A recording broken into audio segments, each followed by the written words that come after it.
Upline से बहस जिंदगी तहस नहस, ऐसा क्यों बोलते हैं दोस्तों? ऐसा इसलिए बोलते हैं कि अपलाइन चाहे तो 1 मिनट में आपको आपका स्थान दिखा सकता है, लेकिन वो हमेशा माफ़ करता रहता है अपने ग्रो लाइन को कि वो आज सुधर जाएगा, कल सुधर जाएगा, परसों सुधर जाएगा। लेकिन फिर भी कुछ लोग अपलाइन के अगेंस्ट जाके काम करते हैं और हमेशा अपलाइन की बुराई करते हैं, सिस्टम की बुराई करते हैं, और वो खुद तो मिट ही जाते हैं, साथ में अपने नीचे आने वाले जो लोग अपना भविष्य देखते हैं उनका भी कैरियर खराब कर देते हैं। तो ये बात इसीलिए बोली गई और बिल्कुल सटीक है कि अपलाइन से बहस जिंदगी तहस नहस।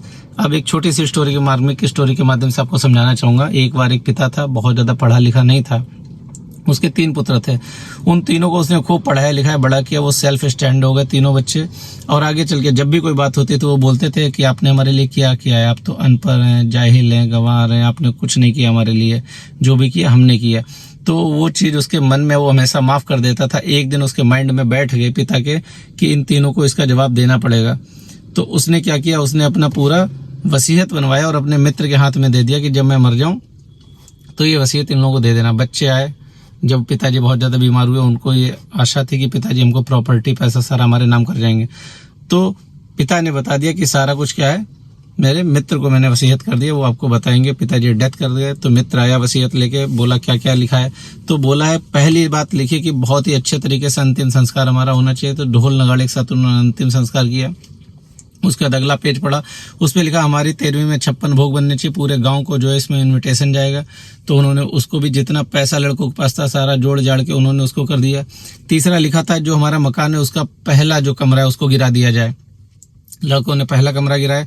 फिर उसके बाद उन्होंने बोला दूसरा कमरा गिरा दिया जाए, दूसरा कमरा गिराया। फिर बोला तीसरा भी कमरा जो है उसको भी गिरा दिया जाए। तीनों कमरे गिरा दिए गए। फिर उसके बाद बोला कि इस पे बुलडोजर चला दिया जाए। अब उस पर बुलडोजर चला दिया गया। अगले पन्ने पर लिखा था अब ये जो जमीन है ये हमारे मित्र जो वसीयत पढ़ रहे हैं इनके नाम कर दी गई है। दूसरा जो पेज है उस पे लिखा था वसीयत में कि आप तीनों की एजुकेशन पे मैंने 1 करोड़ रुपया लगभग खर्च किया।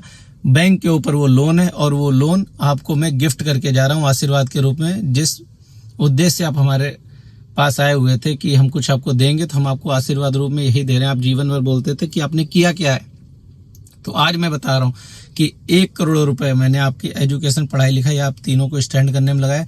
अब आपको ये तीनों लोगों मिलके EMI के रूप में बैंक को भरना है। और ये जो मेरा घर था जहाँ आप रह रहे थे इसको भी मैंने गिरवा दिया है। अब आप अपना खुद का अपनी दम पे घर बनाइए और वहाँ रहिएगा, तब आपको पता चलेगा कि मैंने जिंदगी में किया क्या है। दोस्तों इस स्टोरी के सारांश से आपको समझ में आ गया होगा मैं क्या बताना चाह रहा हूँ। अपलाइन का क्रेडिट क्या होता है। अगर 1 मिनट में अपलाइन चाहे तो आपको आपका स्थान दिखा सकता है। तो हमेशा अपने अपलाइन का रिगार्ड करिए, अपलाइन के साथ मिलकर काम करिए। और मैं ईश्वर का परम पिता परमात्मा का बहुत बहुत धन्यवाद अदा करता हूँ कि मुझे great upline Shri Anuj Sharma sir, Chaman sir, Rahul Sharma sir, Ajay sir जैसे ग्रेट अपलाइन